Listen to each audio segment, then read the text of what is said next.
রবীন্দ্রনাথের প্রতি কবি সুকান্ত ভট্টাচার্য, উপস্থাপনে সমীর ভট্টাচার্য।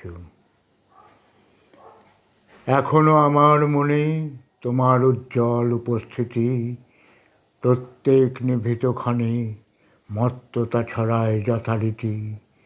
এখনো তোমার গানে সহসা উদ্বেল হয়ে উঠি, নির্ভয়ে উপেক্ষা করি জঠরের নিঃশব্দ ভ্রুকুটি। এখনো প্রাণের স্তরে স্তরে তোমার দানের মাটি সোনার ফসল তুলে ধরে।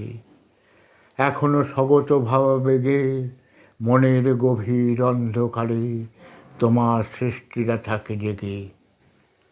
তবুও ক্ষুদিত দিন ক্রমশ সাম্রাজ্য গড়ে তোলে, গোপনে লাঞ্ছিত হই হানাদারি মৃত্যুর কবলে। যদিও রক্তাক্ত দিন তবু দীপ্ত তোমার সৃষ্টিকে এখনো প্রতিষ্ঠা করি আমার মনের দিকে দিকে। তবুও নিশ্চিত উপবাস আমার মনের প্রান্তে নিয়ত ছড়ায় দীর্ঘশ্বাস, আমি এক দুর্ভিক্ষের কবি। প্রত্যহ দুঃস্বপ্ন দেখি মৃত্যুর সুস্পষ্ট প্রতিচ্ছবি, আমার বসন্ত কাটে খাদ্যের সারিতে প্রতীক্ষায়।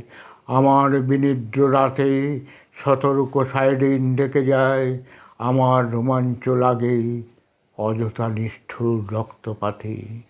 আমার বিস্ময় জাগে নিষ্ঠুর শৃঙ্খল দুই হাতে। তাই আজ আমারও বিশ্বাস শান্তির ললিত বাণী শোনাইবে ব্যর্থ পরিহাস। তাই আমি চেয়ে দেখি প্রতিজ্ঞা প্রস্তুত ঘরে ঘরে, দানবের সাথে আজ সংগ্রামের তরে।